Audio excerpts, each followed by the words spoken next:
This is your second video of trigonometry और इस video में हम डिराइव करेंगे ट्रिग्नोमेट्रिक रेशियो के डिफरेंट वैल्यूज को एट डिफरेंट एंगल पे। इस वीडियो को देखने से पहले आप ट्रिग्नोमेट्री के फर्स्ट वीडियो को जरूर देख लीजिएगा क्योंकि उसका बहुत सारा बेसिक्स इस वीडियो में इस्तेमाल होने वाला है। उस वीडियो का लिंक इस वीडियो के डिस्क्रिप्शन लिस्ट में गिवन है। ओके, तो स्टार्ट करते हैं आज का topic. We have to find the trigonometric ratio value at angle 0 degree, 30 degree, 45 degree, 60 degree और 90 डिग्री। इन 5 स्टैंडर्ड एंगल पे आपको ट्रिग्नोमेट्रिक के रेशियो का वैल्यू फाइंड करना है। ठीक है, तो सबसे पहले हम इसका डेरिवेशन स्टार्ट करते हैं। सबसे पहले हम फाइंड करते हैं एट 45 डिग्री। 45 डिग्री पे ट्रिग्नोमेट्रिक रेशियो का वैल्यू क्या होगा। आपने पिछले वीडियो में पढ़ा होगा कि जब आपको साइन या कॉस, ये जो 6 ट्रिग्नोमेट्रिक रेशियो हैं, इनका वैल्यू हम कैसे फाइंड करते थे, इनके साइड को मालूम करके। साइन थीटा का वैल्यू फाइंड करते थे, कॉस थीटा का, इनके साइड को मालूम करके। तो इसमें भी हम सेम चीज ही करेंगे कि अगर हमें किसी भी एंगल का ट्रिग्नोमेट्रिक रेशियो फाइंड करना है तो हम सबसे पहले उस एंगल के साइड फाइंड करेंगे। तो सबसे पहले हम 45 डिग्री के लिए फाइंड करते हैं। तो अगर 45 डिग्री पे सभी 6 ट्रिग्नोमेट्रिक रेशियो का वैल्यू फाइंड करें तो वो क्या आएगा। देखिए, सबसे पहले हमें एक ऐसा ट्रायंगल लेना है, राइट एंगल ट्रायंगल लेना है जिसमें एक एंगल 45 डिग्री का। तो हमने एक राइट एंगल ट्रायंगल ले लिया, ये ए, बी और सी। राइट एंगल ट्रायंगल है तो एक एंगल हमारा क्या हो गया, 90 डिग्री का हो गया। अब हमें 45 डिग्री पे सभी 6 ट्रिग्नोमेट्रिक रेशियो का वैल्यू फाइंड करना है। तो हमने एंगल सी को एज्यूम कितना कर लिया, हमने एंगल सी को एज्यूम कर लिया 45 डिग्री। ओके, तो हमारा जो एंगल सी हो गया ये 45 डिग्री का हो गया। अब ये एंगल ए कितना होगा, तो आपको मालूम है कि किसी भी ट्रायंगल के तीनों एंगल का सम कितना होता है, 180 होता है। तो 90 प्लस 45 135 हो जाएगा। 135 में कितना और जोड़े कि वो 180 हो जाए, तो 135 में 45 जोड़ना होगा। तो ये एंगल कितने का हो जाएगा, ये भी एंगल 45 का हो जाएगा। अब जरा इस ट्रायंगल को आप ध्यान से देखिए, ट्रायंगल ए बी सी को। इस ट्रायंगल को अगर हम ध्यान से देखें तो इस ट्रायंगल में हमारा एंगल ए किसके इक्वल है, इस ट्रायंगल में हमारा एंगल ए एंगल सी के इक्वल है। तो ये हमारा क्या होगा, आइसोसेलेस ट्रायंगल हो गया। तो आइसोसेलेस ट्रायंगल में जब दो एंगल इक्वल होते हैं तो उस एंगल के अपोजिट साइड भी क्या होते हैं, इक्वल होते हैं। तो सी के जो सामने वाला साइड कौन सा है, सी के अगर सामने देखें तो आप सी से अगर ऐसे देखें तो सी के सामने वाला साइड आपका ए भी हो जाएगा। और अगर ए ऊपर से आप देखें तो ए के सामने वाला साइड कौन सा हो जाएगा, BC हो जाएगा। तो एंगल ए के अपोजिट साइड क्या हो जाएगा, BC हो जाएगा।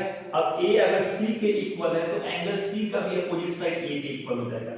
तो एंगल सी का अपोजिट साइड कौन सा हो गया, AB हो गया। तो यहां से बोल सकते हैं कि एंगल ए एंगल सी के इक्वल है तो हमारा BC भी क्या हो जाएगा, BC भी हमारा AB के इक्वल हो जाएगा।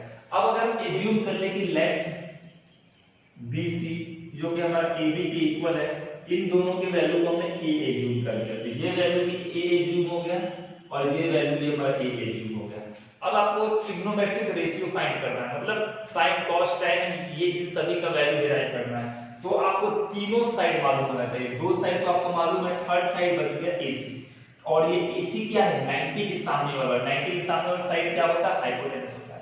तो एक चीज आपने पढ़ा होगा कि अब इसमें अगर तीसरा साइड फाइंड करने के लिए आपको पाइथागोरस थ्योरम आपको मालूम होना चाहिए। तो पाइथागोरस थ्योरम क्या होता है, हाइपोटेनस का जो स्क्वायर होता है वो परपेंडिकुलर का स्क्वायर प्लस बेस के स्क्वायर के बराबर होता है। या फिर आप ये भी बोल सकते हैं हाइपोटेनस के स्क्वायर बाकी दो साइड के स्क्वायर के बराबर होता है। हाइपोटेनस हमारा क्या है, AC है, तो हमने इसको AC स्क्वायर कर दिया। AC स्क्वायर किसके इक्वल है, AB square plus BC square के। तो यहाँ हमारा हो जाएगा AB square plus BC square. ठीक है, अब यहाँ पे अगर हम AC स्क्वायर फाइंड करते हैं तो AB स्क्वायर की वैल्यू कितनी है, A है। तो ये A स्क्वायर, BC स्क्वायर की वैल्यू A ही है, तो ये भी हमारा हो जाएगा A स्क्वायर। तो जो AC का स्क्वायर आ जाएगा वो क्या आ जाएगा, 2A स्क्वायर आ जाएगा। AC का वैल्यू फाइंड करने के लिए दोनों को अंडर रूट ले लेंगे। ठीक है, तो ये हमारा आ जाएगा AC आ जाएगा। तो AC का स्क्वायर का रूट, तो इस स्क्वायर से ये रूट कैंसिल होकर AC आ जाएगा। यहाँ पे A स्क्वायर का रूट कितना होता है, A स्क्वायर का रूट A होता है। A हमारा बाहर आ जाएगा, बच गया क्या, बच गया 2 तो किसी के स्क्वायर नहीं होता तो 2 को हम लिखेंगे √2। तो यहाँ पे जो हमारा AC का वैल्यू आ गया ये कितना आ गया, ये हमारा आ गया A√2। ठीक है, तो ये हमारा तीनों का तीनों साइड निकल गया। तो ये अब मेरे को वैल्यू निकालना है तो इसको आप नोट कर लीजिएगा, इसको मैं मिटा दे रहा हूँ। तो यहाँ से हमारा क्या हो गया, तीनों का तीनों हमारा वैल्यू आ गया। परपेंडिकुलर, बेस और हाइपोटेनस। अब हमें क्या करना है कि सभी ट्रिग्नोमेट्रिक रेशियो को फाइंड करना है। सबसे पहले हमने क्या किया, sin 45 के लिए लिखा, ठीक है, sin 45 डिग्री। sin 45 का हमको मालूम है क्या क्या होता है, ये हमारा होता है परपेंडिकुलर अपॉन हाइपोटेनस, ठीक है। अब आप चाहे a को लें तो भी वैल्यू सेम आएगा, चाहे c को लें तो भी वैल्यू सेम आएगी, दोनों की वैल्यू क्या 45 है। तो हम c को कंसीडर करके हम क्या कर ले रहे हैं, परपेंडिकुलर बेस हाइपोटेनस निकाल ले रहे हैं। तो अगर आप c को कंसीडर कर रहे हैं तो परपेंडिकुलर कौन सा होगा, c के सामने वाला साइड परपेंडिकुलर होगा, ठीक है। तो हमारा परपेंडिकुलर क्या हो जाएगा, c के सामने वाला साइड, और वो ab है, और ab की वैल्यू कितनी है a, तो यहाँ परपेंडिकुलर का वैल्यू आ गया a। अब हम हाइपोटेनस देखते हैं, तो 90 के सामने वाला साइड हमारा हाइपोटेनस होता है, तो हाइपोटेनस का वैल्यू कितना a√2 है। और अगर हम बेस देखें तो c किसको टच कर रहा है, c bc को टच कर रहा है, और ये तो ac को टच कर रहा है, लेकिन ac तो आपका हाइपोटेनस हो गया, और bc को टच कर रहा है तो हमारा bc बेस हो जाएगा। तो ये हमारा क्या हो जाएगा कि जो बेस हमारा क्या हो जाएगा, bc हो जाएगा, इसकी वैल्यू a है। तो परपेंडिकुलर, हाइपोटेनस और बेस का वैल्यू निकल गया। sin 45, sin का फार्मूला होगा परपेंडिकुलर अपॉन हाइपोटेनस। परपेंडिकुलर कितना है, परपेंडिकुलर हमारा है a, और हाइपोटेनस कितना है a√2, ठीक है। ये इसको जब कैंसिल करेंगे तो ये कितना हो जाएगा, 1/√2 आ जाएगा। तो आपको क्या आएगा कि sin 45 का जो वैल्यू कितना आ गया, 1/√2 आ गया, ठीक है। इसी तरह अगर आप cos 45 निकालें तो cos 45 क्या होता है, बेस अपॉन हाइपोटेनस। अब केवल आपको वैल्यू पुट करना है, इस बात का ध्यान रखिएगा। बेस कितना है, बेस आपका a है, और हाइपोटेनस कितना है a√2 है। यहां से a से a कैंसिल हो जाएगा, और इसकी वैल्यू कितना आ जाएगा, 1/√2 आ जाएगा। तो 45 पे sin और cos की दोनों की वैल्यू सेम है, कितनी आएगी, 1/√2। इसका tan निकालते हैं, tan 45। तो tan तो आपको मालूम है क्या होता है, sin अपॉन cos भी लिख सकते हैं, या परपेंडिकुलर अपॉन बेस भी लिख सकते हैं। तो परपेंडिकुलर की वैल्यू कितनी है a, और बेस की वैल्यू कितनी है, इसकी वैल्यू a है, और ये कुल मिला कितना हो जाएगा, ये हो जाएगा, ये दोनों कैंसिल होकर 1 हो जाएगा, ठीक है। तो sin 45, cos 45, tan 45 का वैल्यू निकल गया। इसके बाद हम क्या निकालते हैं, cot का वैल्यू निकालते हैं, cot 45।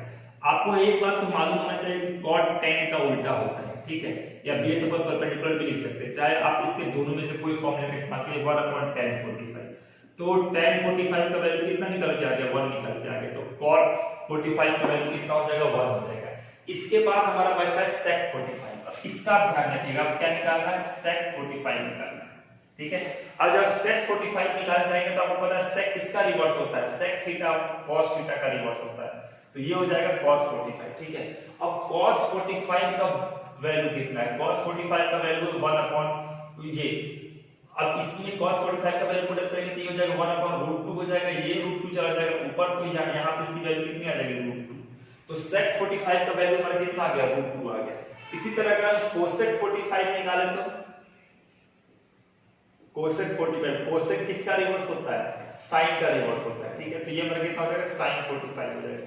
एक बात का ध्यान रखेंगे, cosec 45 है तो यहाँ भी sin 45 ही होना चाहिए, यहाँ sin 60 नहीं होगा। ये दोनों एंगल जब सेम होते हैं तब cosec और sin आपस में रेसिप्रोकल होते हैं, ठीक है। तो sin 45 है तो ये 1 sin 45 की वैल्यू कितनी है, 1/√2 है, ठीक है। तो यहाँ पे क्या आ जाएगा, ये √2 ऊपर चला जाएगा और cosec 45 का वैल्यू सेम आ गया, ठीक है। तो ये स्टूडेंट आपका कंप्लीट डेरिवेशन था फॉर द एंगल 45। आप इसमें देखिए, इसमें आपको खास बात क्या दिख रहा है, 45 डिग्री पे sin की वैल्यू cos के इक्वल आ गई, दोनों की वैल्यू कितनी आ गई, 1/√2, इसकी वैल्यू 1/√2, ठीक है। tan की वैल्यू cot के इक्वल आ रही है, 45 डिग्री पे tan की वैल्यू 1 तो cot की वैल्यू 1, और sec की वैल्यू किसके आ रही है, cosec के इक्वल आ रही है। तो इस बात का आप ध्यान रखिएगा कि 45 डिग्री पे कौन कौन सी वैल्यू किसके इक्वल होती है। Okay student, pause and note it down. Now student अब हम 90 डिग्री के लिए अब हम फाइंड करते हैं 30 डिग्री के लिए और 60 डिग्री के लिए। फिर 30 और 60 के लिए ट्रिग्नोमेट्रिक रेशियो का वैल्यू क्या होगा। तो 30 और 60 डिग्री के लिए अगर आप फाइंड करते हैं तो आपको एक ऐसा ट्रायंगल चाहिए जिसमें कोई भी एंगल 60 डिग्री का है 30 डिग्री का। तो इसके लिए सबसे आसान क्या होता है, हम एक इक्विलैटरल ट्रायंगल बना लेते हैं। इक्विलैटरल ट्रायंगल ABC, ये हमारा क्या है, ये हमारा एक इक्विलैटरल ट्रायंगल है, इसको हमने नेम दे दिया ABC। जैसे ही हमने इक्विलैटरल ट्रायंगल का आपने कहा सर तीनों एंगल कितने डिग्री का हो जाएगा, 60 डिग्री का, तीनों हमारा एंगल 60 डिग्री और 60 डिग्री का हो जाएगा। जब तीनों एंगल 60 डिग्री का हो जाएगा तो तीनों साइड भी हमारा इक्वल हो जाएगा। तो यहां से बोल सकते हैं कि जो AB हो जाएगा वो किसके इक्वल हो जाएगा, BC के, और फिर से हमारा हो जाएगा AC के। ये तीनों साइड इक्वल हो जाएगा। क्यों? क्योंकि ये प्रॉपर्टी ऑफ इक्विलैटरल ट्रायंगल है। आपको गिवन क्या है, ABC is an equilateral triangle, so angle A equal to angle B equal to angle C। और उसके बाद जब ये तीनों एंगल आपस में इक्वल हो गए, तीनों साइड हमारे आपस में इक्वल हो गए। अब हमें ट्रिग्नोमेट्रिक रेशियो फाइंड करना है। अब आप एक चीज यहाँ पे देखिए, क्या इसे आप ट्रिग्नोमेट्री अप्लाई कर सकते हैं? तो इसका आंसर होगा नो, क्योंकि इसमें कोई भी एंगल 90 डिग्री का नहीं है, तो इसमें हम ट्रिग्नोमेट्री अप्लाई नहीं कर सकते। तो ट्रिग्नोमेट्री को अप्लाई करने के लिए हमें कम से कम एक एंगल 90 डिग्री का चाहिए। तो हम इसमें एक 90 डिग्री का एंगल ड्रॉ करते हैं। कैसे? हम A से एक परपेंडिकुलर ड्रॉ करते हैं या ऑल्टीट्यूड ड्रॉ करते हैं, तो इसकी पूरी मीनिंग सेम ही होता है। A से हम एक परपेंडिकुलर या फिर ऑल्टीट्यूड ड्रॉ करते हैं BC पे, और जिस पॉइंट पे ऑल्टीट्यूड गिरता है वो होता है पॉइंट D। अब ये परपेंडिकुलर है तो एंगल ABD कितने का हो जाएगा, 90 डिग्री का हो जाएगा। ठीक है, अब एक बात का ध्यान रखिएगा, इक्विलैटरल ट्रायंगल में जब भी आप कोई ऑल्टीट्यूड या परपेंडिकुलर ड्रॉ करते हैं तो ये आपने क्लास 9 या क्लास 8 में पढ़ा होगा कि वो ऑल्टीट्यूड या परपेंडिकुलर एज ए मीडियन भी एक्ट करता है और एज ए एंगल बाइसेक्टर भी एक्ट करता है। तो जब ये पर AD क्या होगा, AD हमारे AD जब यहाँ पे गिरेगा तो ये BC को दो इक्वल भाग में डिवाइड कर देगा। कैसे करेगा डिवाइड, कि जो हमारा BD हो जाएगा वो किसके इक्वल हो जाएगा, DC के इक्वल हो जाएगा। ठीक है, अब यहाँ पे ये BD किसके इक्वल होगा, ये हो गया DC के इक्वल हो गया। क्यों? क्योंकि जो भी इक्विलैटरल ट्रायंगल में जो ऑल्टीट्यूड या मीडियन होता है, वो ऑल्टीट्यूड होता है, वो मीडियन का भी काम करता है। ठीक है, इसके साथ जो ये 60 डिग्री का एंगल का ये भी दो इक्वल भाग में डिवाइड हो जाएगा, ये 30 का हो जाएगा और ये भी 30 का हो जाएगा। ठीक है, ये हमारी प्रॉपर्टी ऑफ इक्विलैटरल ट्रायंगल है। ठीक है, अब ये भी 30 का, चाहे तो आप इसे कॉन्ग्रुएंसी से भी प्रूव करके देख सकते हैं। अब हमारा जो ये साइड था AB BC AC के इक्वल था, इन सभी साइड को हम 2a एज्यूम कर लेंगे। कितना एज्यूम कर लें, 2a एज्यूम कर ले। अब देखिए जो BD और DC इक्वल है तो ये ऑटोमेटिक हम बोल सकते हैं कि ये किसके इक्वल होगा, ये हाफ, ये हमारा हाफ BC के इक्वल होगा। ठीक है, तो यहां से अगर हम BD का हम वैल्यू फाइंड करें तो BD क्या है, हाफ BC के इक्वल है। तो हाफ और BC का वैल्यू कितना है, BC का वैल्यू हमने एज्यूम किया है 2a एज्यूम किया है, तो 2 से 2 कैंसिल हो जाएगा और हमारा BD का वैल्यू कितना आ जाएगा, a आ जाएगा। अब हम क्या करते हैं कि इन सभी वैल्यूज को पुट अप कर देते हैं। BD का वैल्यू हमारा a आ गया और AB का वैल्यू हमने 2a एज्यूम किया है। ठीक है, अब हम इस पे ट्रिग्नोमेट्रिक रेशियो फाइंड करते हैं। इसके लिए हम एक और काम करते हैं कि इस ट्रायंगल को कहीं साइड में बना लेते हैं ताकि हमको देखने में आसान हो। हमने इस ट्रायंगल को यहाँ पे साइड में बना लिया, ध्यान रखिएगा, इसी ट्रायंगल को हमने साइड में बना लिया। ये ऊपर वाला साइड हमारा A था, फिर ये हमारा D था और फिर हमारा B था। इसके एक पोर्शन को हम इसके साइड में बना लिया ताकि ये फिगर आपको अच्छे से समझ में आए। अब देखिए एंगल A, ये एंगल कितने का था, 30 डिग्री का था, तो इससे हम बोल देंगे 30 डिग्री। एंगल B हमारा कितने का था, 60 डिग्री का था, इससे हम बोल देंगे 60 डिग्री। और एंगल D तो हमारा परपेंडिकुलर था 90 डिग्री का था। इसके बाद देखिए जो AB का वैल्यू कितना था, 2a था और हमारा ED का वैल्यू a था। ठीक है, तो ये हमारा इस फिगर का हमने हाफ पोर्शन बना दिया। चाहे तो आप इस ट्रायंगल को भी लेके बना सकते थे, दोनों कॉन्ग्रुएंट ट्रायंगल है, आपका आंसर सेम आता। अब देखिए दो साइड को आपको मालूम चल गया, अब आपको फाइंड करना है तीसरा साइड। तो जब भी आपको तीसरा साइड नहीं फाइंड करना है, क्योंकि ट्रिग्नोमेट्रिक रेशियो बिना तीनों साइड निकाले फाइंड नहीं कर सकते। तो अगर आप ध्यान से देखिए तो इस ट्रायंगल में आपका हाइपोटेनस क्या हो जाएगा, AB आपका हाइपोटेनस हो जाएगा। तो जो परपेंडिकुलर प्लस बेस का स्क्वायर होगा वो किसके स्क्वायर के बराबर होता है, हाइपोटेनस के स्क्वायर के बराबर होता है। अगर हम इसको बेस मान ले तो ये हमारा हो गया a स्क्वायर और ये हमारा क्या होगा, दूसरा साइड हमारा हो गया AD स्क्वायर, ये हाइपोटेनस के बराबर हो जाएगा। हाइपोटेनस क्या है, 2a है, तो यहाँ 2a का स्क्वायर कर देंगे। ओके, अब इसके बाद अगर आप एक चीज देखें तो यहाँ पे क्या है, जो ये लिख सकते हैं कि AD square equal to 4a square हो जाएगा। इसको हम इस साइड लेके जाए a स्क्वायर, तो ये हमारा 3a स्क्वायर हो जाएगा। ठीक है, अब हम दोनों ओर हम क्या कर दे रहे हैं, अंडर रूट कर दे रहे हैं। ठीक है, हम दोनों ओर अंडर रूट कर दे रहे हैं, तो जो हमारा ये AD स्क्वायर अंडर रूट में AD बन जाएगा, ये 3a स्क्वायर ए तो स्क्वायर है, तो स्क्वायर का जो रूट ये बाहर आ जाएगा तो ये ए हो जाएगा, √3 किसी का भी स्क्वायर नहीं है तो यहाँ पे क्या हो जाएगा √3, ठीक है। तो जो इसका वैल्यू क्या आ जाएगा, इसका वैल्यू आ जाएगा a√3। ओके, तो स्टूडेंट अब हमें तीनों का तीनों साइड मिल गया। अब हम बहुत आसानी से ट्रिग्नोमेट्रिक रेशियो फाइंड कर सकते हैं। ये इसको आप किस तरीके से फाइंड करेंगे, अब आप देखिए, मैं इसको अब मिटा दे रहा हूं, इस पोर्शन को मैं अब मिटा दे रहा हूं। अब हम यहाँ पे फाइंड करेंगे ट्रिग्नोमेट्रिक रेशियो। अब हम 60 डिग्री और 30 डिग्री किसी के लिए फाइंड कर सकते हैं। पहले मैं 30 डिग्री के लिए फाइंड कर रहा हूं। फॉर 30 डिग्री आप ध्यान से देखिएगा, 30 डिग्री के लिए परपेंडिकुलर कौन सा हो जाएगा, इस 30 डिग्री के सामने वाला जो साइड है ये परपेंडिकुलर हो जाएगा। तो परपेंडिकुलर की वैल्यू हो जाएगी a, बेस क्या हो जाएगा, जो 30 डिग्री से साइड जो टच है, तो कौन सा साइड टच है, AD, तो ये हमारा हो जाएगा बेस क्या हो जाएगा a√2, सॉरी a√3 हो जाएगा। अब हाइपोटेन्यूज क्या हो जाएगा, तो 90 डिग्री के सामने वाला है, तो जो h हमारा कितना आ जाएगा 2a आ जाएगा, ठीक है। इतना तो आपको मालूम है, ये परपेंडिकुलर बेस और हाइपोटेन्यूज, लेकिन ये ध्यान रखिए हम 30 डिग्री के अकॉर्डिंग फाइंड कर रहे हैं, ठीक है।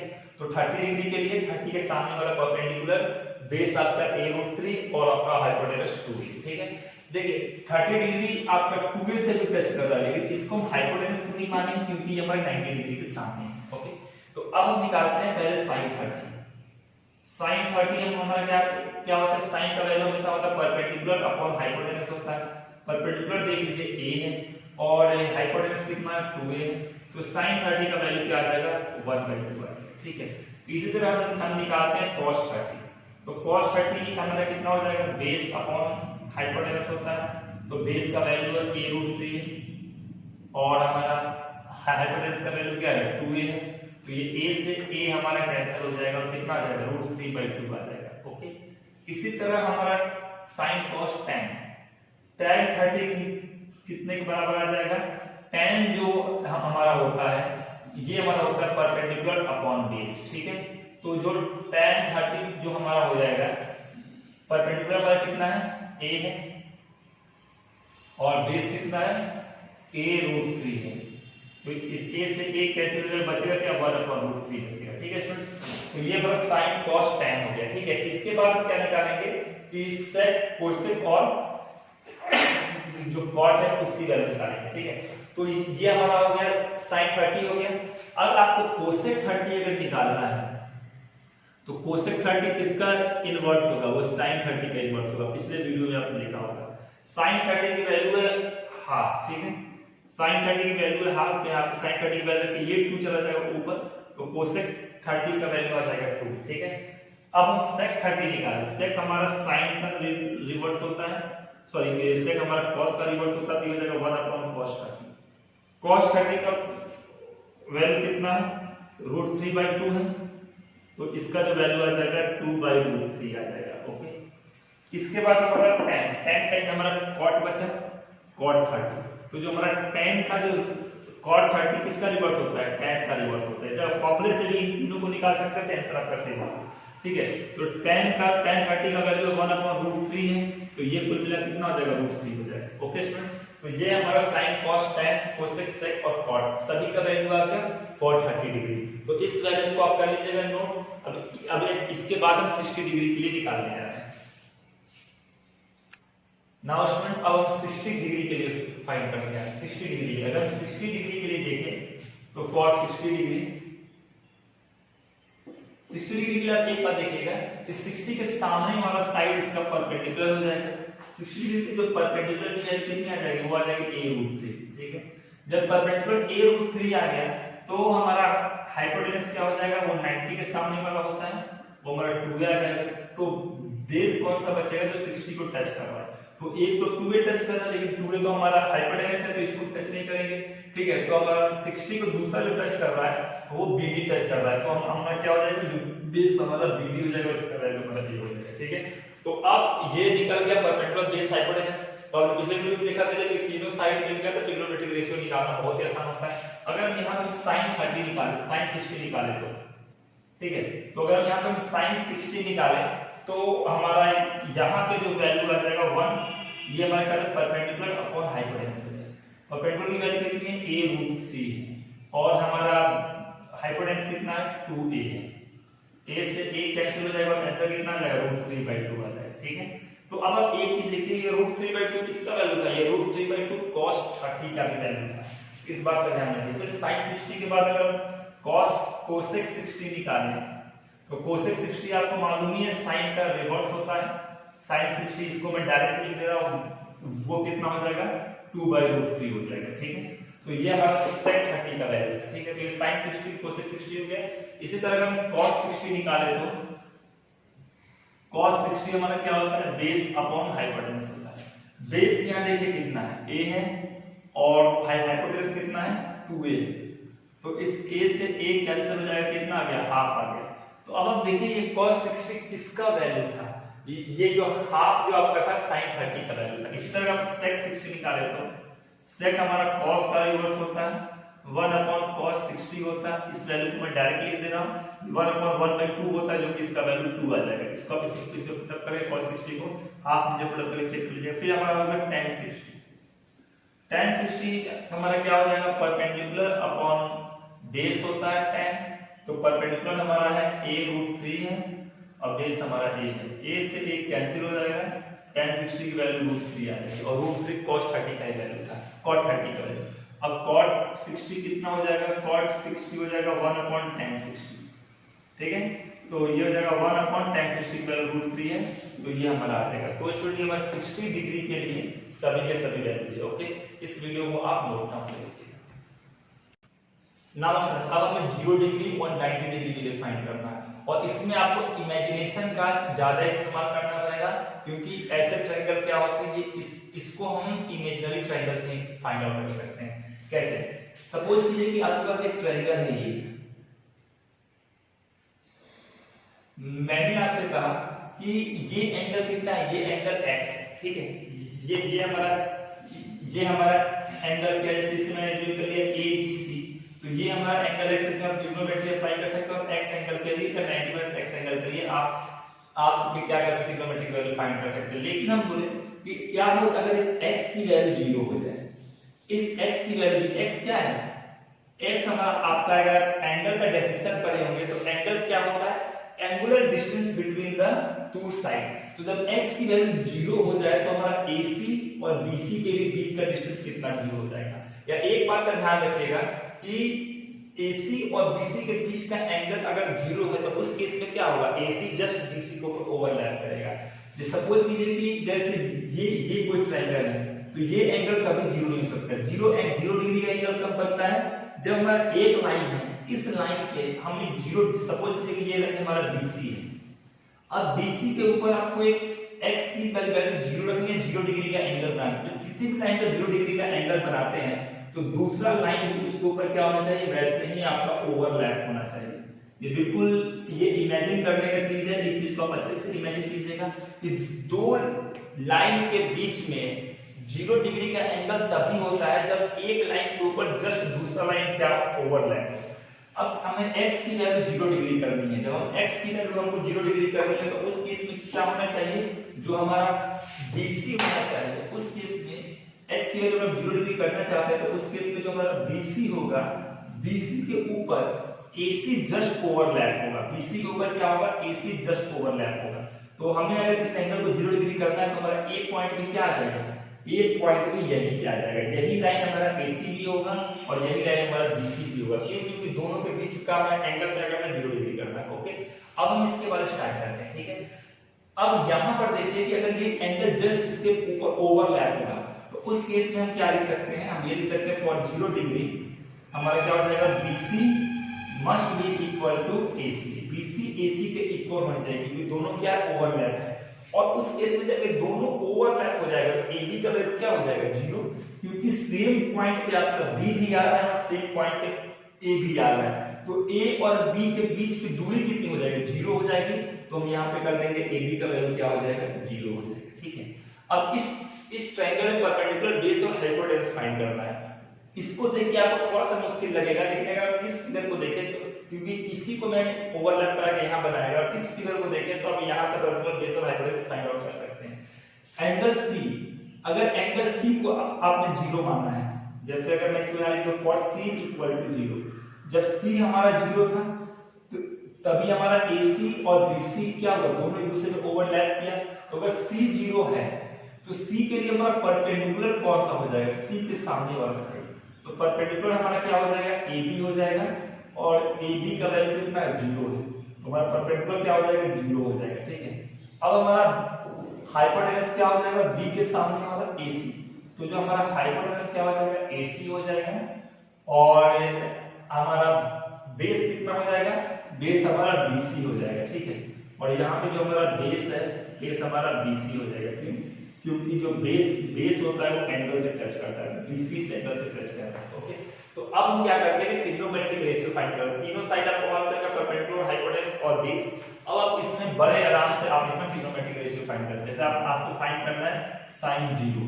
sin 0 का वैल्यू क्या होगा, एंगल से 0, इस बात का ध्यान रखिए। sin 0 का जो वैल्यू होगा वो हमारा होगा परपेंडिकुलर अपॉन हाइपोटेनस। ठीक है, परपेंडिकुलर की वैल्यू 0 है और हाइपोटेनस क्या है, AC। तो उस केस में क्या आ जाएगा, ये टोटल वैल्यू 0 आ जाएगा। क्यों, कभी भी न्यूमरेटर अगर 0 हो और डिनोमिनेटर 0 ना हो, न्यूमरेटर 0 हो और डिनोमिनेटर 0 ना हो, तो उस केस में वैल्यू हमेशा 0 आता है। ठीक है, जब हमारा साइन हमारा क्या होगा, sin 0 की वैल्यू 0 आ गया। तो अब कोसेक 0 की जगह वैल्यू निकालें तो कोसेक 0 ये हो जाएगा 1 अपॉन sin 0 और sin 0 का वैल्यू हमारा 0 ही है, तो 1 अपॉन ये हो जाएगा 0। अब जब भी 0 आपका नीचे हो तो चाहे ऊपर कुछ भी हो, अगर 0 जब भी नीचे होता है तो उस केस में वैल्यू क्या आता है, नॉट डिफाइंड। इसको बहुत सारे बुक में इंफिनिटी से भी डिनोट करते हैं। इंफिनिटी का मतलब क्या होता है, हमेशा समझिएगा। इंफिनिटी का मतलब कोई बहुत बड़ा नंबर नहीं होता, ये मिसकंसेप्शन होता है। इंफिनिटी का नंबर होता है the thing which can not be counted, और जिस चीज को हम काउंट नहीं कर सकते उसको हम नॉट डिफाइंड भी लिख सकते हैं, क्योंकि हर एक डिफाइंड चीज क्या होता है, उसको काउंटिंग कर सकते हैं। तो जब भी 0 नीचे हो तो उस केस में वैल्यू नॉट डिफाइंड आता है, इस बात का ध्यान रखिएगा। ठीक है, इसके बाद हमारा क्या, sin 0 हो गया, cosec 0 हो गया। अब जरा हम cos 0 निकालें तो cos का फॉर्मूला क्या होता है, बेस अपॉन हाइपोटेनस। बेस हमारा क्या है, बेस हमारा BC और हमारा हाइपोटेनस कितना, हाइपोटेनस AC है।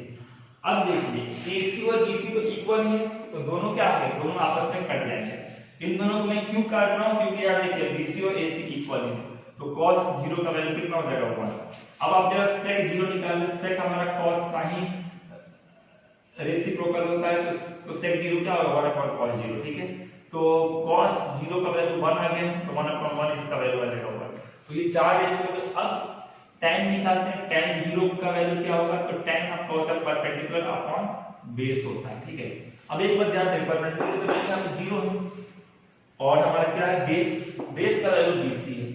ऊपर जब भी 0 रहे आप कैंसिल 0 आ जाए। ठीक है, अब इसके बाद क्या हो जाएगा, cot 0 अगर हम निकालें, cot 0। ठीक है, तो यहां पर क्या होता है, cot का होता है tan का इनवर्स होता है, तो ये हमारा हो जाएगा 1 अपॉन tan 0। ठीक है, और tan 0 का वैल्यू हमने 0 फाइंड किया और मैंने आपको बताया कि 0 जब भी नीचे हो तो आंसर आपका क्या आ जाएगा, आंसर आपका आ जाएगा नॉट डिफाइंड या फिर इनफाइनाइट। ओके स्टूडेंट, तो ये था आपके 0 डिग्री के लिए। Pause the video and note it down. Now student, अब हम 90 डिग्री के लिए फाइंड करने जा रहे हैं। ठीक है, अब 90 डिग्री के लिए फाइंड करना है तो इसमें भी आपको चीजों को इमेजिन ही करना होगा। ठीक है, क्योंकि एक ट्रायंगल में कभी दो एंगल 90 डिग्री नहीं हो सकते, तो इसमें भी आपको चीजों को इमेजिन करना। सपोज कीजिए कि ये एक ट्रायंगल है ABC, राइट एंगल 90 डिग्री। अब आपको इसको 90 डिग्री के लिए फाइंड करना है, तो हमने C को क्या कर दिया, C को हमने क्या कर दिया, C की वैल्यू हमने x मान ली। अब यहाँ पे 90 डिग्री के लिए फाइंड करना है।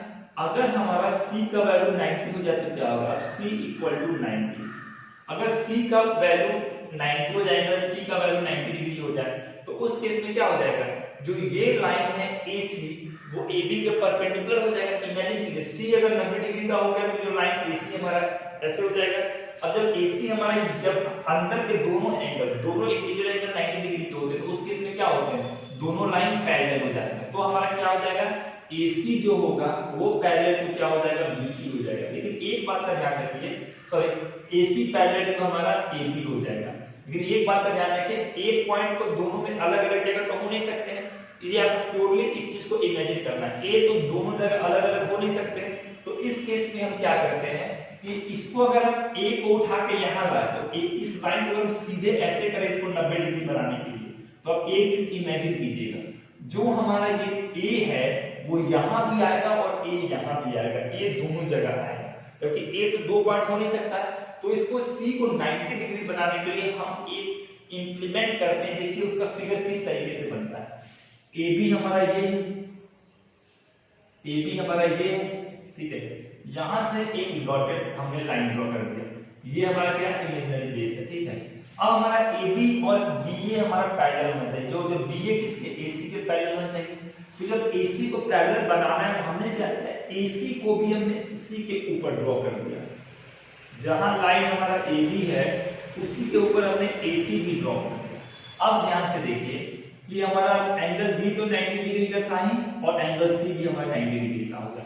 हमें दोनों एंगल को 90 डिग्री का बनाना था, तो हमने क्या कर दिया कि बी और सी को एक ही जगह कर दिया। अब देखिए AC AB के पैरेलल भी हो गया और एंगल C की वैल्यू 90 डिग्री हो गई, B की वैल्यू 90 डिग्री थी। ये ध्यान रखिएगा, ये आपका इमेजिनरी ट्रायंगल, ऐसे ट्रायंगल नहीं होते, इसीलिए आपको बस समझने में थोड़ा टाइम लगेगा। इस फिगर को आप अच्छे से समझिए, ठीक है। उसके बाद एक चीज का आप और ध्यान रखिए कि अगर हम एंगल C को, हमारा एंगल C 90 डिग्री का हो गया, अब C के लिए हमें क्या करना, फाइंड आउट करना ट्रिग्नोमेट्रिक रेशियो। तो आपको तीन परपेंडिकुलर बेस हाइपोटेनस तीनों चीज निकालना होगा। तो C को अगर आप यहां ध्यान से देखें तो आपको थोड़ा मुश्किल होगा परपेंडिकुलर बेस और हाइपोटेनस निकालने में। उसी का पहले वाला फिगर हमारा ये है और हमने x की वैल्यू कितना दे रखी है 90 कर दिया।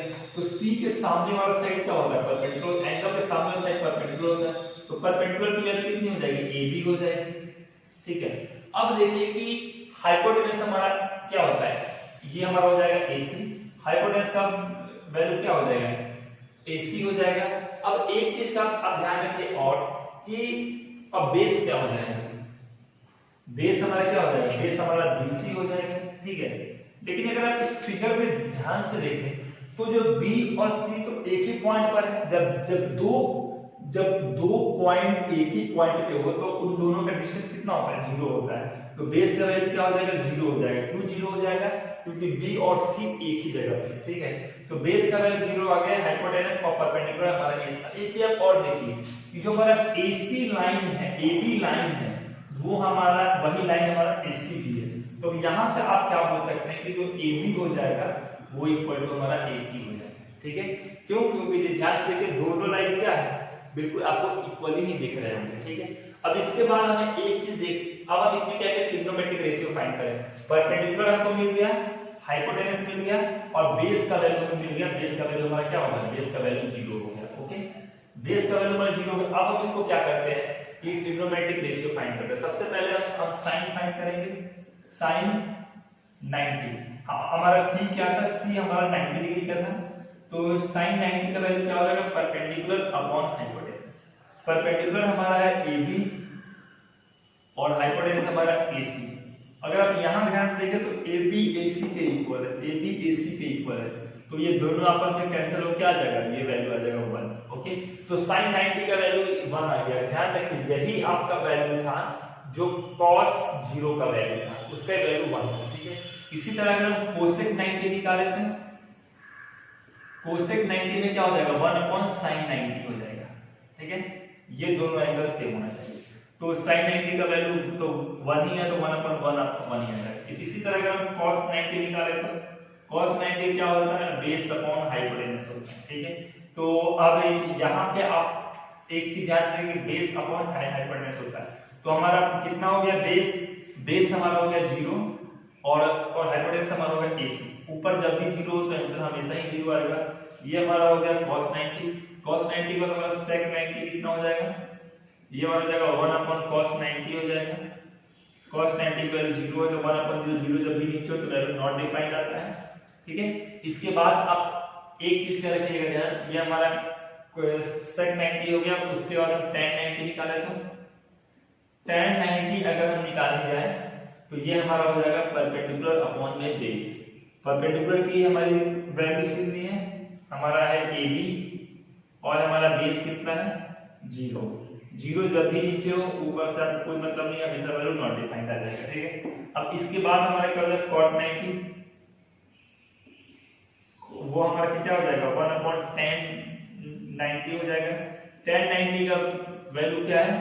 tan 90 का वैल्यू है नॉट डिफाइंड, तो 1 अपॉन मतलब इनफाइनाइट को इस ये वैल्यू क्या हो जाएगा नॉट डिफाइंड। ऊपर या नीचे कहीं भी नॉट डिफाइंड हो तो आंसर आपका नॉट डिफाइंड नहीं आ जाएगा। तो ये स्टूडेंट हो गया 90 के लिए सभी का सभी value. Okay student, pause the video. Now student, तो हमने सभी एंगल के लिए वैल्यू फाइंड कर ली, लेकिन अब आपको लग रहा होगा कि इतना ज्यादा वैल्यू किस तरीके से याद रखें। तो एक बात का ध्यान रखिए, वैल्यू आप दो तरीके से कर सकते हैं याद। या तो आप इतने सारे क्वेश्चन प्रैक्टिस कर लें कि आपको ये वैल्यू याद हो जाए, लेकिन वो आप लोग करेंगे नहीं। तो आप लोग एक मैं आपको शॉर्टकट बता रहा हूं, यहाँ से आप साइन और कॉस का वैल्यू निकालिए। आपने अगर साइन और कॉस का वैल्यू निकाल लिया तो सेक और कोसेक का ऑटोमेटिक निकल जाएगा, और साइन और कॉस का आपका रेसिप्रोकल टैन का निकल जाएगा, और फिर कॉट निकल जाएगा। तो क्यों, अगर आप साइन और कॉस का वैल्यू याद रखते हैं तो बाकी वैल्यू ऑटोमेटिक निकल जाएगा। अब इस वैल्यू कैसे याद रखना है, जैसे मैं लिख दिया 0, 30, 45, 60 और 90, मैंने इस तरीके से लिख दिया। आपको क्या करना है यहाँ पर कि नीचे सब में साइन सबके डिनोमिनेटर में 4 4 कर देना है। इस बात को रखिएगा आप ध्यान, ठीक है। सबके डिनोमिनेटर में आपको क्या करना है 2 2 लिख देना है, 2 2 2 2 और 2, ठीक है। ये आप ऐसे टेबल याद बना सकते हैं, सबके डिनोमिनेटर 2 2 लिख दिया, ठीक है। अब 0 से लेके आपको 1, अब इस पे आपको नंबर लिखना है। ये आपने 0 लिख दिया, यहाँ 1 2 3 4, ठीक है, ये आपने कर दिया। उसके बाद आपको सभी जगह रूट लगा देना है, ठीक है। अब ये आपका सभी का वैल्यू हो गया, सबके डिनोमिनेटर आपने 2 2 कर दिया और न्यूमरेटर में 0 1 2 3 4 कर दिया, और सबके ऊपर आपने रूट लगा दिया। ये आपके 5 वैल्यूज ठीक है। अब देखिए रूट 0 क्या होता है, 0 ही होता है, 0 का रूट स्क्वायर सब कुछ 0 ही होता है, और 0.2 क्या हो जाएगा 0 हो जाएगा। तो साइन का वैल्यू क्या आ गया 0 आ गया, ठीक है। अब cos 30 रूट 1 का अंडर रूट क्या होता है 1 ही होता है, तो sin 30 का वैल्यू हाफ आ गया, जो आपको ध्यान हो। sin 45 अब अंडर रूट 2/2, जब अंडर रूट 2/2 को डिवाइड करेंगे तो नीचे क्या आ जाएगा रूट 2 आ जाएगा। तो अब यहां से बोल सकते हैं कि रूट 2/2 कितना आ जाएगा, इसका वैल्यू आ जाएगा 1/√2 आ जाएगा, ठीक है। sin 60 रूट 3 का रूट 3 होता है, तो ये वैल्यू कितना आ जाएगा रूट 3/2 आ जाएगा। और sin 90 तो अब ध्यान से तो रूट 4 का रूट कितना होगा, 4 का रूट आपका 2 होता है, तो यहाँ पे आपका 2 आ जाएगा, 2/2 क्या आ जाएगा कैंसिल होकर आपका ये वैल्यू 1 दे देगा, ठीक है। तो यहाँ से आपका वैल्यू निकल गया, तो ये वैल्यू आ जाएगा 1। आपको नीचे 2 करना, ऊपर 0 से लेकर 4 तक नंबर जाना, सबका रूट करना, फिर उसे सॉल्व करना। तो ये आपका साइन का वैल्यू निकल गया, sin 0 का, sin 30 का, 45 का, 60 का, 90 का। अब cos का वैल्यू निकालना है, बस आपको साइड से उल्टा चलाएंगे। cos का जो हमारा वैल्यू का cos 90 है का वैल्यू 1 है, तो उसको 0 के सामने लिखिए, जो 60 है उसको 30 के सामने लिखिए, फिर 45 दोनों में सेम होता है ये देखा ही है, फिर 30 वाले को यहाँ लिखिए और फिर 0 वाले को यहाँ लिखिए। तो देखिए सीधे गए साइन में और उल्टा आ रहा है cos में, ठीक है। तो आप इसी बात का ध्यान रखिए कि ऐसे आप ये दो वैल्यू फाइंड कर लेंगे तो sec और cosec इन दोनों के आप रेसिप्रोकल से निकाल लेंगे, और sin अपॉन cos tan हो जाएगा, और sin का रेसिप्रोकल आपका cot हो जाएगा। तो स्टूडेंट ये रहा इन वैल्यू को याद करने का तरीका, ओके। पॉज। नाउ स्टूडेंट ये हमारा टाइप फर्स्ट का क्वेश्चन है, इसमें आपको इवैल्यूएट, ऐसे क्वेश्चन एग्जाम में 1 या 2 मार्क्स के आते हैं सीबीएसई 10th में, और इसमें आपको वैल्यू को इवैल्यूएट करने को दिया गया है कि आपको इन सब का वैल्यू फाइंड करना है। इसके लिए केवल आपको एक ही चीज चाहिए, टेबल याद होना चाहिए, या तो आप क्वेश्चन प्रैक्टिस कर ले या फिर जो मैंने शॉर्टकट बताया उससे भी टेबल याद कर सकते हैं। तो अब आप देखिए कि आपको इसके वैल्यू को इसका शॉर्टकट फाइंड करना है, तो cos 60 बस आपको कुछ नहीं इसका वैल्यू तक करके कैलकुलेशन करना है, केवल कैलकुलेशन में खेलेगा, आपको वैल्यू याद है। तो cos 60 का वैल्यू हाफ होता है, cos 30 यहाँ इक्वल टू का साइन लगाएंगे, ठीक है, और cos 30 का वैल्यू कितना होता है √3/2 होता है, माइनस sin 60 का वैल्यू कितना होता है √3/2 होता है, और sin 30 का वैल्यू हाफ होता है। फिर से इक्वल टू का साइन भी आप लोगों को लगाने नहीं आता है, तो आप इस चीज को रखेंगे ध्यान, ठीक है, कहां कौन सा साइन लगेगा। ये कितना हो जाएगा नीचे √3/4 हो जाएगा, इसको मल्टीप्लाई करेंगे तो √3/4 हो जाएगा, और इसका आंसर कितना आ जाएगा, जब सेम टर्म माइनस हो तो आंसर कितना होता है 0। तो पहले का आंसर आ गया, आप देखिए कितना सा वैल्यू पुट करके हमने सिर्फ सॉल्व कर दिया, आंसर हमारा 0 है। अब सेकंड केस में देखिए, अब सेकंड केस में ध्यान रखिएगा कि मैंने पिछले वीडियो में बताया था, तो वो वीडियो देखना बहुत जरूरी है इस वीडियो को देखने से पहले। कि sin स्क्वायर आपको एक चीज तो पता है कि sin स्क्वायर थीटा होता है, उसका मतलब क्या होता है, उसका मतलब होता है sin थीटा का होल स्क्वायर, ठीक है। इसी तरह मैं sin क्यूब थीटा ले लूं तो तो इसका मतलब कुछ नहीं होता, इसका मतलब होता है कि साइन थीटा आप निकालिए और उसका क्यूब कर दीजिए, ठीक है। तो यहाँ साइन स्क्वायर 30 है, तो आप पहले साइन 30 का वैल्यू निकालिए, उसका स्क्वायर कर दीजिए। तो इसको हम यहाँ पे सॉल्व करने जा रहे हैं, ठीक है। इस चीज को आप ध्यान रखिए अपने माइंड में। इसको अगर हम सॉल्व करने जा रहे हैं 2 हो जाएगा साइन स्क्वायर 30, ठीक है। तो साइन इसको आप चाहे तो ऐसे भी लिख दें, साइन 30 का स्क्वायर tan 60 है, तो tan 60 का वैल्यू कितना होता है स्टूडेंट? tan 60 का वैल्यू को मालूम है √3 होता है, ठीक है। माइनस 3 cos स्क्वायर 60, तो आप cos स्क्वायर 60 को इसको आप ऐसे लिखते हैं, एक शब्द में एक्स्ट्रा बढ़ा दे रहा हूं, नेक्स्ट टाइम के लिए आपको ध्यान रखना sec 30, इसका मतलब यही होता है कि इसका स्क्वायर करते हैं, ठीक है।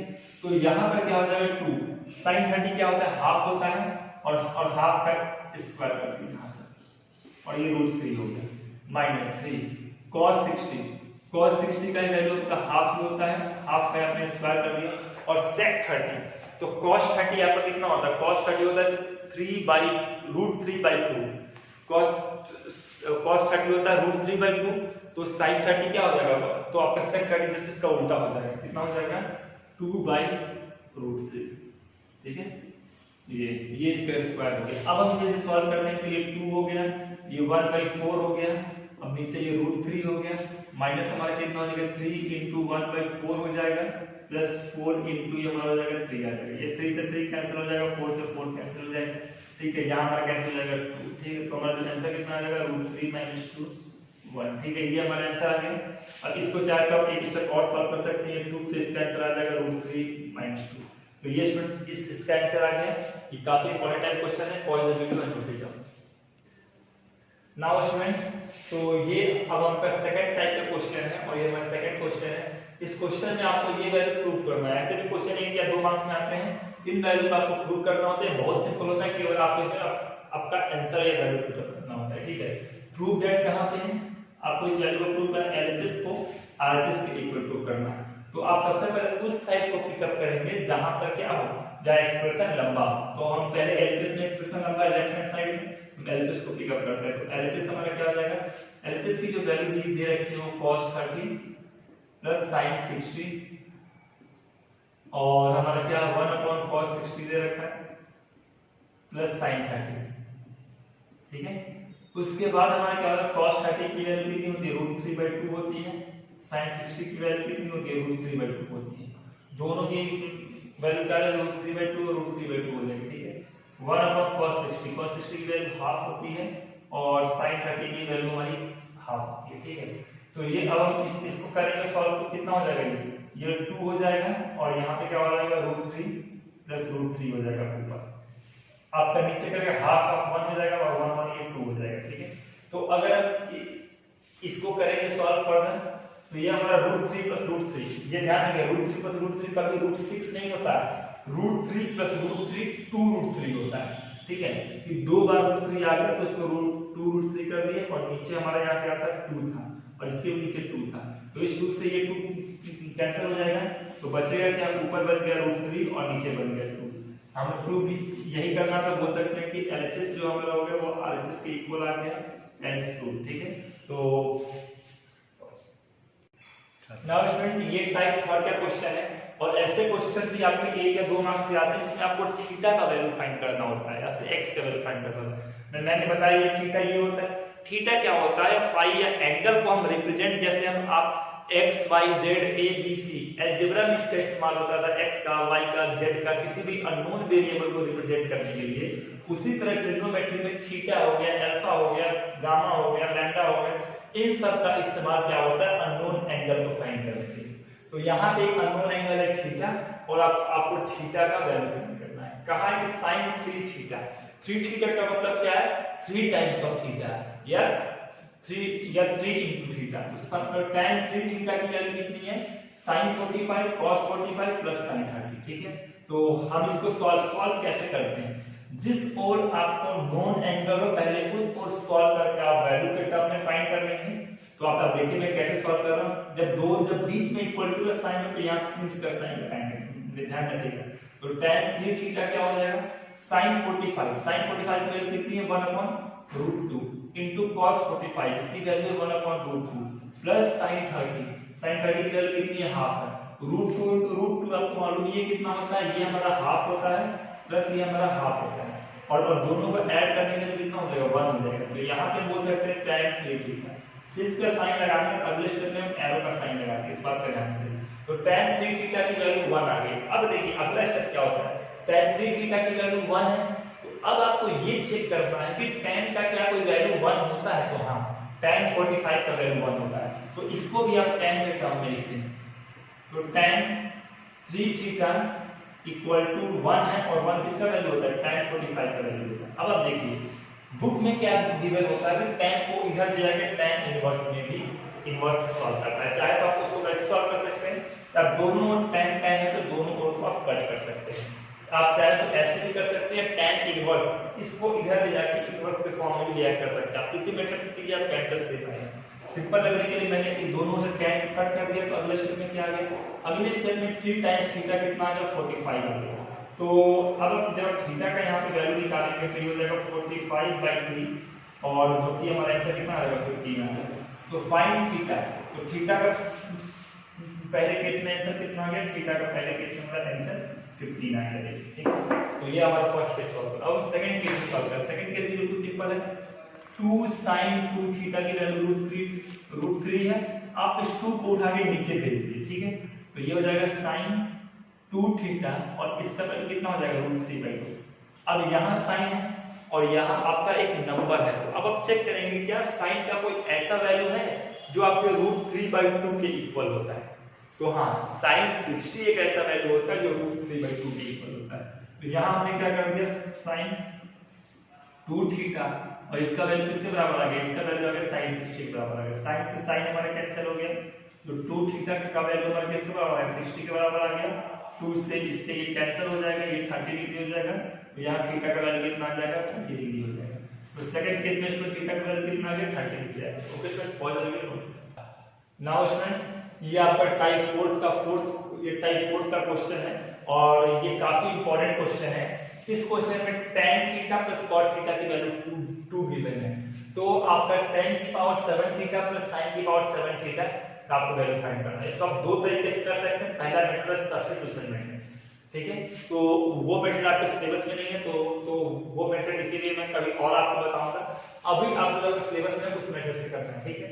तो tan theta plus cot theta की वैल्यू 2 है, हम यहां से इस एक्सप्रेशन को सॉल्व करते हैं। tan theta plus cot theta, इसका वैल्यू 2 है। अब आगे कैसे सॉल्व, tan प्लस cot का कोई फॉर्मूला ही नहीं होता, लेकिन एक चीज और, अगर आप सभी टर्म को, सभी अलग अलग रेशियो को आप एक ही रेशियो में कन्वर्ट करें तो शायद आपका आंसर आ सकता है। तो अब अगर tan थीटा को वैसे रहते हैं, cot थीटा को चाहे तो 1/tan थीटा लिख लें, या tan थीटा को 1/cot थीटा लिख लें। इसको हम एक ही रेशियो में कन्वर्ट करें, तो सबको tan थीटा में कन्वर्ट कर रहा हूं, तो ये हमारा हो गया tan थीटा, और प्लस हमारा cot थीटा को हम क्या कर रहे हैं 1/tan थीटा में कन्वर्ट करते हैं। देखिए दोनों रेशियो सेम होगा, यहाँ भी tan थीटा, यहाँ भी tan थीटा, इसकी वैल्यू 2 के इक्वल आ गई। अब हम क्या करते हैं, एलसीएम ले रहे हैं इधर नीचे, तो एलसीएम ले तो tan थीटा हमारा क्या हो जाएगा, ये tan इससे मल्टीप्लाई हो जाएगा, ऊपर आ जाएगा tan स्क्वायर थीटा, और प्लस हमारा 1 आ जाएगा, इसकी वैल्यू 2 आ जाएगी। इस tan थीटा को आप भेज दीजिए उस साइड, तो यहाँ पे क्या हो जाएगा tan square theta plus 1 equal to 2 tan theta, ठीक है। 2 tan थीटा को उठा के भेजिए इस साइड, तो ये हमारा हो जाएगा tan स्क्वायर थीटा माइनस ये हो जाएगा 2 tan थीटा प्लस ये हमारा हो जाएगा 1, और इसकी वैल्यू क्या आ जाएगी 0 के इक्वल आ जाएगी, ठीक है। अब देखिए कहीं ना कहीं आप देखें तो ये हमारा a square plus b square का फॉर्म हो गया। अगर हम a का वैल्यू tan स्क्वायर थीटा मान ले और b का वैल्यू 1 मान ले, तो ये हमारा क्या है, ये हमारा है, इसको चाहे तो ऐसे लिख सकते हैं tan थीटा का square minus 2 into tan theta dot 1 plus 1 का स्क्वायर इक्वल टू 0। ये हमारा क्या हो गया, इसको हमने स्क्वायर के फॉर्म में कन्वर्ट कर दिया, a square plus b square plus 2ab। 1 के हम क्या किसी भी नंबर 1 का मल्टीप्लाई करें हमारा नंबर सेम रहता है, और 1 का स्क्वायर 1 ही होता है, ठीक है। अब हम क्या इसको अगर सॉल्व करें तो माइनस लगा हुआ, तो ये किसका फॉर्मूला बन गया, a माइनस b का फॉर्मूला बन गया, तो ये हो जाएगा tan थीटा माइनस 1 और उसका जो होल स्क्वायर, इसका वैल्यू क्या आ गया, इसका वैल्यू आपका 0 आ गया। अब इसे हम फर्दर सॉल्व करते हैं, तो दोनों ओर क्या करें अंदर रूट ले लें, दोनों ओर हम क्या कर ले रहे हैं, अंडर रूट हम ले ले रहे हैं। तो ये अंडर रूट से ये स्क्वायर कैंसिल हो जाएगा और जीरो हमारा जीरो ही आ जाएगा। तो यहाँ पर क्या है, ध्यान से देखिए, अंडर रूट से ये स्क्वायर कैंसिल हो जाएगा, तो ये हमारा जाएगा tan थीटा -1 और इसका वैल्यू जीरो के बराबर आ गया। ठीक है, इस 1 को आप इस साइड ले लीजिए, तो जो tan थीटा हो जाएगा इसका वैल्यू 1 आ जाएगा। अब आपको फिर वैसे इसे सॉल्व करना है, tan का कौन सा वैल्यू 1 होता है, तो आप बोल सकते हैं tan का वैल्यू क्या होता है, tan 45 का वैल्यू 1 होता है और 1 किसके बराबर होता है, tan थीटा के बराबर होता है। ठीक है, तो यहां से आप tan से tan कैंसिल हो गया, थीटा का वैल्यू कितना आ गया, 45 डिग्री आ गया। ठीक है, ये तो आपका आ गया थीटा का वैल्यू, लेकिन आपको फाइंड क्या करना था, tan square theta plus sin tan की पावर 7 थीटा और sin 2 थीटा की पावर 7, तो हम इसी से सॉल्व कर रहे हैं। तो tan 7 और यहाँ पे हमारा क्या है, थीटा वैल्यू 45 है प्लस sin 7, ठीक है, और 2 थीटा है तो 2 into 45। अब हमें इसको सॉल्व करना है, तो ये हमारा tan 45 का वैल्यू हो जाएगा 1 और 1 की पावर 7 हो जाएगा, ये sin 90 हो जाएगा, sin 90 का वैल्यू क्या होता है 1 और 1 की पावर 7 आ जाएगा। तो इसको जब ऐड करेंगे तो 1 की पावर 7 1 ही होगा, 1 की पावर 7 1 ही होगा और ये आंसर हमारा 2 आ जाएगा। ठीक है, तो हमसे फाइंड ये करना कहा था, तो इसकी वैल्यू हमारी कितनी आ गई, 2 आ गई। Okay sir, very important question, positive to beta. Now student, ये हमारा फिफ्थ क्वेश्चन है, काफी इंपॉर्टेंट क्वेश्चन है। इस क्वेश्चन में आपको एक ही और समझना है क्वेश्चन कैसे सॉल्व होता है। ठीक है, यहां आप देखिए cos थीटा sin थीटा, नीचे भी cos थीटा sin थीटा। ठीक है, यहां भी 1 और √3, यहां भी 1 और √3, ऊपर और नीचे के टर्म सेम है, अंतर क्या है, साइन का डिफरेंस है। ऊपर माइनस है तो यही माइनस है, नीचे माइनस है तो यही माइनस है, ये दोनों टर्म सेम है, बस साइन का अंतर है। जब भी आपको इस टाइप का एक्सप्रेशन आए तो इसको सॉल्व करने के बहुत तरीके होते हैं, लेकिन जो सबसे सिंपल तरीका वो होता है कंपोनेंटो एंड डिविडेंडो। कंपोनेंटो एंड डिविडेंडो आपके रेशियो का पार्ट है, शायद आपने रेशियो में इस टॉपिक को पढ़ा होगा। सबसे पहले मैं आपको बता दूं कंपोनेंटो एंड डिविडेंडो होता क्या है।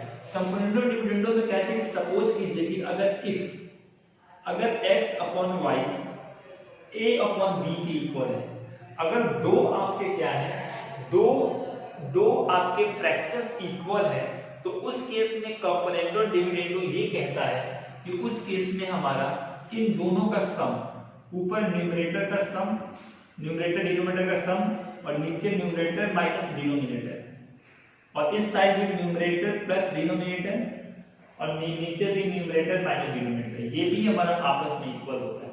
कंपोनेंटो डिविडेंडो ये कहता है, इस बात को फिर से देखिए कि अगर x अपॉन y इक्वल है a अपॉन b के, बीच में इक्वल होना चाहिए, तो उस केस में numerator plus denominator upon numerator minus denominator, second side पे न्यूमरेटर प्लस डिनोमिनेटर और न्यूमरेटर माइनस डिनोमिनेटर इक्वल होता है।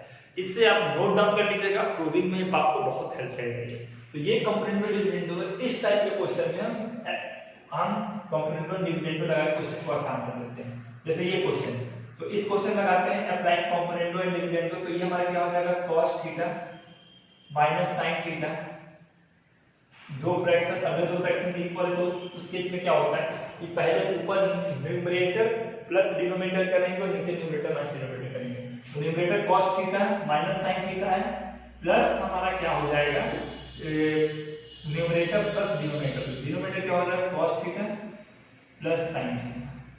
ठीक है, नीचे आप किससे क्या लेंगे, numerator minus denominator cos theta plus sin theta. Okay student, ये हमारा किसके इक्वल होगा, इस साइड पे भी न्यूमरेटर प्लस डिनोमिनेटर और नीचे न्यूमरेटर माइनस डिनोमिनेटर। ठीक है स्टूडेंट्स, तो ये हो गया कंपोनेंटो एंड डिविडेंडो। ठीक है, अब आप इसको सॉल्व कर लीजिए, तो प्लस sin थीटा से माइनस sin थीटा कैंसिल हो जाएगा और माइनस √3 से प्लस √3 कैंसिल हो जाएगा। नीचे माइनस का साइन है, माइनस का साइन जब भी ब्रैकेट आप हटाएंगे तो सबका साइन रिवर्स हो जाएगा। माइनस के साइन है, जैसे ही आप ब्रैकेट हटाएंगे तो ये क्या हो जाएगा, ये अंदर प्लस है और बाहर माइनस है, तो प्लस माइनस का हो जाएगा माइनस हो जाएगा, प्लस है और माइनस है तो प्लस माइनस का हो जाएगा माइनस हो जाएगा। ठीक है, जैसे आप ब्रैकेट हटाएंगे तो ये आप cos थीटा किसमें माइनस cos थीटा और माइनस sin थीटा में कन्वर्ट हो जाएगा। अब एक चीज ध्यान रखिए, जिसको मैं तुम्हें बड़ा बना दिया, जो माइनस cos थीटा से प्लस cos थीटा कैंसिल हो जाएगा, इधर भी आप जैसे माइनस का साइन हटाएंगे तो ये प्लस था तो ये माइनस हो गया, ये भी प्लस था तो ये माइनस हो जाएगा, ठीक है। तो यहाँ पे आपका क्या हो जाएगा कि इसको ऐसे माइनस करते हैं, -1 से ये +1 कैंसिल हो जाएगा। देखिए ऊपर क्या बचा, ऊपर आपका बचा 2 cos थीटा बचा, 2 cos थीटा, नीचे का माइनस sin थीटा और माइनस sin थीटा, ये क्या हो जाएगा -2 sin थीटा, ठीक है। यहाँ पे क्या बचा 1 + 1, ये बच गया 2 और नीचे √3, नीचे क्या है -√3 और -√3, तो -√3 और -√3 क्या हो जाएगा -2√3। अब देखिए ऊपर ये 2 से 2 कैंसिल हो जाएगा, नीचे -2 से -2 कैंसिल हो जाएगा। और cos theta upon sin theta क्या होता है, इस बात का ध्यान रखिए, cos theta upon sin theta क्या होता है, cot थीटा होता है। तो जो cot थीटा का वैल्यू क्या हो जाएगा 1/√3 आ जाएगा। अब cot का कौन सा ऐसा वैल्यू है जो 1/√3 में आता है, तो आप बोलेंगे सर cot का 60 ऐसा वैल्यू है जहां पे ये 1/√3 के इक्वल आता है, ठीक है। तो cot से cot कैंसिल हो जाएगा, बचेगा क्या, यहाँ पे हमारा थीटा का वैल्यू क्या आ जाएगा 60 डिग्री हो जाएगा। पूछा आपसे क्या था फाइंड थीटा, तो यहाँ थीटा का वैल्यू क्या है 60 डिग्री आ जाएगा। Okay student, point of video note. Now student ये आपका टाइप 6 क्वेश्चन है, ठीक है। इस क्वेश्चन में कहा है कि अगर sin a + b की वैल्यू 1 है और cos a - b का वैल्यू √3/2 है, तो आपको a और b का वैल्यू फाइंड करना है। ब्रैकेट के अंदर आपको दो अननोन वेरिएबल दे दिया। ये क्वेश्चन बहुत सिंपल होता है, आप जैसे पहले और दूसरे टाइप के क्वेश्चन कर रहे थे वैसे ये भी क्वेश्चन सॉल्व होगा, बस आपको देखने में नहीं जाएगा। सबसे पहले हम देखिए जो पहला कंडीशन क्या दिया हुआ, पहला कंडीशन दिया हुआ है sin a + b और इसका वैल्यू क्या है 1। यहाँ sin है और यहाँ नंबर है, तो इसको भी sin में कन्वर्ट करेंगे। sin का कौन सा वैल्यू 1 के इक्वल होता है, तो बोलेंगे सर sin का 90 हमारा 1 के इक्वल होता है। तो 1 की जगह क्या लिख सकते हैं, 1 की जगह sin 90 लिख दिया, तो ये हमारा हो गया sin a + b, ये हमारा हो गया sin a + b। इस sin से ये sin कैंसिल हो जाएगा और a + b का वैल्यू कितना आ जाएगा, a + b का हमारा वैल्यू 90 आ जाएगा, ठीक है। इसका इक्वेशन फर्स्ट मान लीजिए। सेकंड कंडीशन क्या बोल रहा है, cos a - b, इसका वैल्यू √3/2 है। अब cos का कौन सा वैल्यू √3/2 होता है, तो ये आपको ध्यान रखना पड़ेगा। cos 30 हमारा क्या होता है √3/2 होता है। तो यहाँ पे हमारा क्या आ गया, यहाँ पे हमारा आ गया cos a - b का वैल्यू कितना आ गया, cos 30 आ गया। cos से cos कैंसिल हो जाएगा और a - b का वैल्यू कितना आ जाएगा 30 आ जाएगा, ठीक है। अब देखिए ये हमारा सेकंड इक्वेशन हो गया, ठीक है। ये हमारा इक्वेशन फर्स्ट हो गया, ये हमारा इक्वेशन सेकंड हो गया। जब इक्वेशन फर्स्ट में इक्वेशन सेकंड को हम ऐड करेंगे तो हमारा क्या हो जाएगा, इक्वेशन फर्स्ट में इक्वेशन सेकंड कर रहे हैं ऐड, तो इक्वेशन फर्स्ट हमारा है a + b और इसका वैल्यू है 90 और इक्वेशन सेकंड है a - b और इसका वैल्यू है 30। इसको हम जोड़ रहे हैं, जब करेंगे ऐड तो a ये दोनों प्लस में तो नीचे 2a हो जाएगा और प्लस और माइनस b, तो इससे ये कैंसिल हो जाएगा और ये हमारा कितना 90 + 30 120 हो जाएगा। 2 से ये कैंसिल 60 हो जाएगा और यहाँ पे हमारा a का वैल्यू कितना आ गया, a का वैल्यू 60 आ गया, ठीक है।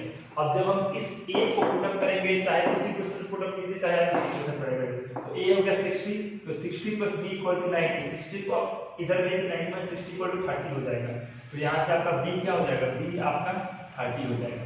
तो स्टूडेंट्स ये आपका a और b का जो वैल्यू आ गया, pause the video and note it down.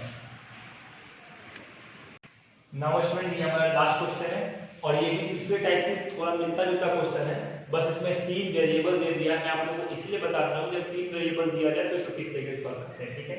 और ये काफी इंपॉर्टेंट क्वेश्चन है, ऐसे क्वेश्चन 2 या 3 मार्क्स में आते हैं। कहा है कि अगर sin x + y पर z की वैल्यू हाफ है, कैसे सॉल्व करना है, हाफ को sin के टर्म में कन्वर्ट करना है, cos y पर z - x की वैल्यू हाफ है, फिर इस हाफ को cos के टर्म में कन्वर्ट कीजिए क्योंकि यहाँ cos है, फिर tan z + x - y की वैल्यू 1 है, तो 1 को tan के टर्म में कन्वर्ट कीजिए क्योंकि यहाँ tan है। तो उस केस में आपको इन तीनों का वैल्यू फाइंड करना है, x का, y का और z का। स्टार्ट करते हैं, देखिए कैसे होगा। sin x + y - z की वैल्यू हाफ है, तो इसको क्या लिख सकते हैं, sin x + y - z, इसकी वैल्यू हाफ sin की कौन सी वैल्यू होती है, sin की 30 की वैल्यू होती है, ठीक है। तो sin से यहाँ sin कैंसिल हो जाएगा और x + y - z इसका वैल्यू 30 आ जाएगा। ये हमारा हो गया इक्वेशन फर्स्ट, ओके। सेकंड में क्या गिवन है, cos y plus Z minus x, और इसकी वैल्यू कितनी है, हाफ है। अब ये हाफ को आपको कॉस के टर्म में कन्वर्ट करना है, इधर साइन में कन्वर्ट किया तो इधर कॉस लिखेंगे, इस बात का ध्यान रखिए क्योंकि इधर कॉस है, अगर आप इसको साइन में कन्वर्ट, साइन में भी कन्वर्ट हो जाएगा लेकिन फिर साइन और कॉस कट नहीं पाएगा, ठीक है। तो यहाँ पर हमारा क्या हो जाएगा, इसको भी कॉस के टर्म में कन्वर्ट करेंगे, ये cos 60 हो जाएगा, cos से cos हमारा कैंसिल हो जाएगा, और क्या हो जाएगा y plus z minus x, और इसकी वैल्यू क्या हो जाएगी 60 हो जाएगी। इसको हमने इक्वेशन सेकंड मान ली। अब हम थर्ड को सॉल्व करते हैं,